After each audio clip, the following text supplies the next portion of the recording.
When Dallas Willard, who's known as a spiritual guru, especially on spiritual health, was asked, what one word would you use to describe Jesus? By the way, what one word would you use? If you had one word to describe Jesus, what would it be? His word for Jesus was relaxed. It's not the word I would have chosen for Jesus, but that's a good word. If there's one thing that Jesus was, when other people were in turmoil, he was relaxed. Classic story, of course, is Jesus is on the Sea of Galilee with his disciples, a few of whom are seasoned fishermen, sons of fishermen. They've been fishing the Sea of Galilee for generations, most likely. And yet all of a sudden they're in this boat and a storm hits them. They're afraid it's going to be swamped. They're panicking. And what's Jesus doing? He's sleeping on a pillow, on a cushion in the stern, which tells us two things about Jesus. One is he is a hard worker, because to be able to sleep on the back of a boat in the middle of a storm, in the middle of a lake, you have to be exhausted. And second, he wasn't worried about the starting pitching for the Nationals, apparently. No, the second is that he had a deep sense of inner peace within him. The other example that comes to mind for me, and there are many we could find, but the night before Jesus would be crucified, he knew what was coming in the hours ahead. He knew he would be arrested, falsely accused, put on trial, tortured, crucified. And yet, the word that he had for his disciples was peace. Peace I leave you, he said to them. My peace I give you. Don't let your hearts be troubled. Do not be afraid. Anybody here find some comfort in that word? Need to hear that word from Jesus today? Peace. Part of what I appreciate about this teaching that Jesus gives us here in Luke 12, similar to Matthew 6, if you're familiar, is that I don't hear him wagging his finger at us, commanding, now don't worry, quit worrying. I hear him saying, you don't have to. And he doesn't just tell us, don't. He actually gives us a way of thinking. Anxiety begins with the mind, with the way that we think, our thought life. And so he gives us wisdom for our thought life and then action to take so we won't be overwhelmed by burden. I hope you leave this place more at peace and be able to live at peace because of Christ. First, Jesus says in our thinking, don't worry, because worry never satisfies. Verse 22. Therefore, I say, don't worry about your life, what you will eat, about your body, what you will wear, for life is more than food and the body more than clothing.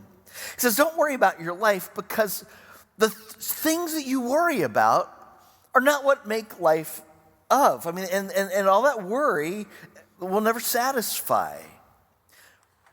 I love the context. We get the insight from the context, don't we? Last week, we talked about the previous passage where Jesus is teaching. In the middle of this teaching, somebody comes up and interrupts him and says, Jesus, tell my brother to share with me the inheritance. He's upset. He's disturbed inside because he's not getting his fair share. And Jesus says, I'm really not concerned about that for you. Your economic injustice is not your problem. Your problem is greed. And so he tells a story about greed. He's talking about this farmer who has a bumper crop and everybody admires him. But he doesn't think, God, thank you. He doesn't think, how can I help other people? He thinks, bigger barns. What I need to be happy is bigger barns so I can have more grain and more goods. And that night, God walks up behind him and taps him on the shoulder and says, you're a fool. You're a fool. Tonight you die. And now, who will get all these things? And then Jesus says, that's how it'll be for one who stores up treasure for himself and is not rich toward God. And Jesus' very next words are, don't worry. Because you see, greed and anxiety are kin. The thinking that makes us greedy is the thinking that makes us anxious, you see. Where greed says, I'll never get enough. Anxiety says, I'll never have enough. They both are self-centered, and they are both thrive on the fear of scarcity. Now appreciate Jesus here, and so Jesus is saying your life is much more than just feeding this insatiable desire, that more will give you peace. Again, just to be clear, he's not condemning healthy ambition. He's not saying everybody needs to go to college at Lazy U and become degreed in, lazy boy couch potato studies. No, the Bible says if anybody doesn't work, he shouldn't eat. There's a difference, though, between healthy ambition and unhealthy anxiety. Healthy ambition says, I will take responsibility for what's my responsibility. Anxiety says, I will take responsibility for what's out of my control, for what's not my responsibility. That's why I love that old saying. You've heard it in some version of it. 85% of the things that we worry about never happen, and the other 15% usually aren't as bad as we exaggerate and anticipate that they will be. And the research is consistent on this. 71% of Americans agree having more money would solve most of their problems. And the number one thing that married men worry about more than anything else is the ability to provide for their families in the years ahead. And they say if they could just have 10 or 20% more than they have right now, then they say, I wouldn't worry. The problem is, once you get to that magical place of more, it's elusive. It's always just a little bit more that you need so you won't be so anxious. Somebody observed, no matter how many worries a pessimist has, there's always room for one more. Have you ever experienced that? Okay, that's for me. So Jesus says, don't worry. Life is about so much more than the stuff that you're worried about. And then he says, don't worry because you matter to God. Verse 24.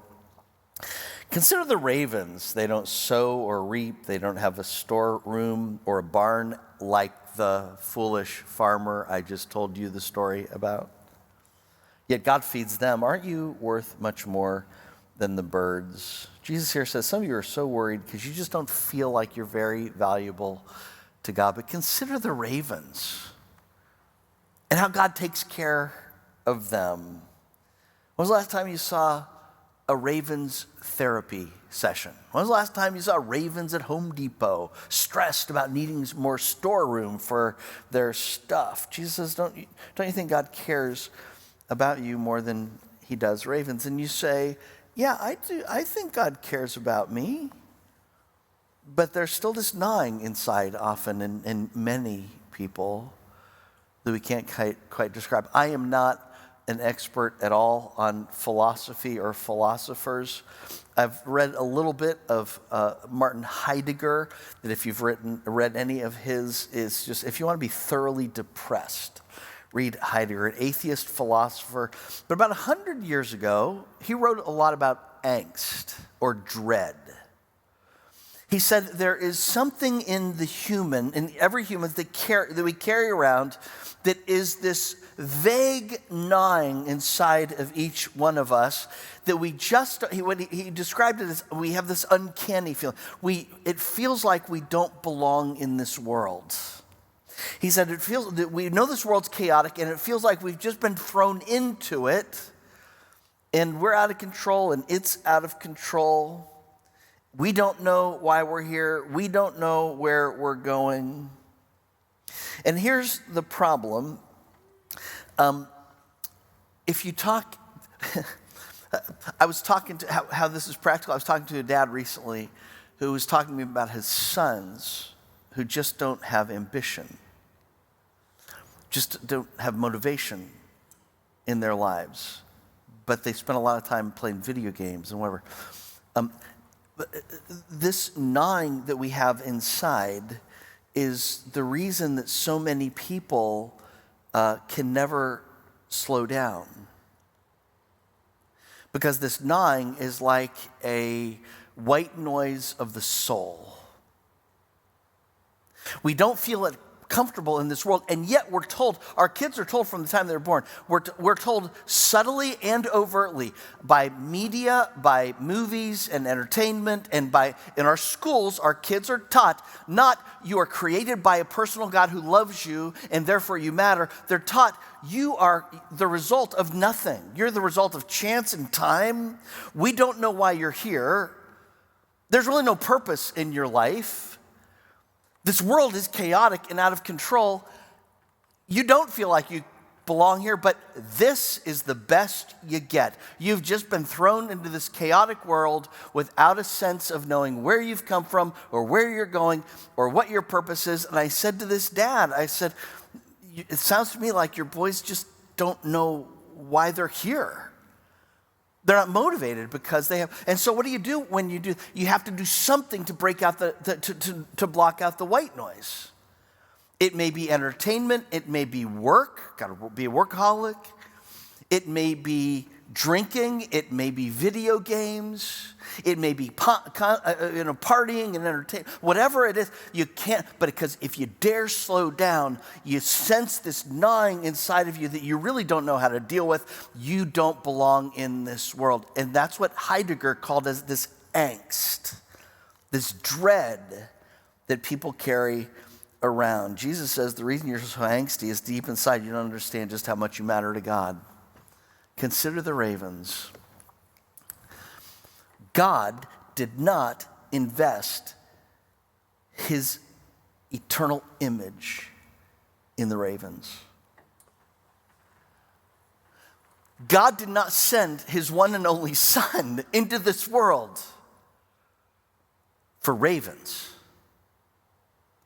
Jesus Christ did not shed one precious drop of blood on the cross so ravens could know forgiveness, so ravens could know peace with God and hope for eternity and meaning in life now. But that's exactly what he's done for you. Consider the ravens. God cares for them. Don't you think he'll care for you? And worry doesn't work, he says, is another thing we ought to remember. Verse 25, can any of you add 1 moment to his life span by worrying? Another place Jesus said, can you add an inch to your height by worrying? I've tried. I can tell you, it doesn't work. If then you are not able to do even this little thing, why worry about the rest? Because intuitively, doesn't it feel like worry works sometimes? If you would have asked me in college why I was able to do as well as I did in class, I would tell you it's because I worried. I worried about not getting a good grade. I worried about that next test. And the worry motivated me to work more. I look back on it and I remember seeing those kids that were always hanging out in the garden and thinking if they worried a little bit more, they might do a little bit better in their classes. But no, the worry didn't help. Discipline did. Right motivation did. Worry wasn't. Somebody said one time, worry is kind of like a rocking chair. It gives you something to do, but never gets you anywhere. Jesus, worries don't work. And then verse 28 and following says, worry insults God. Oh, you have little faith, he says. And then in verse 30, the Gentile world eagerly seeks these things, and your Father knows that you need them. Verse 32, don't be afraid, little flock, because your Father delights to give you the kingdom.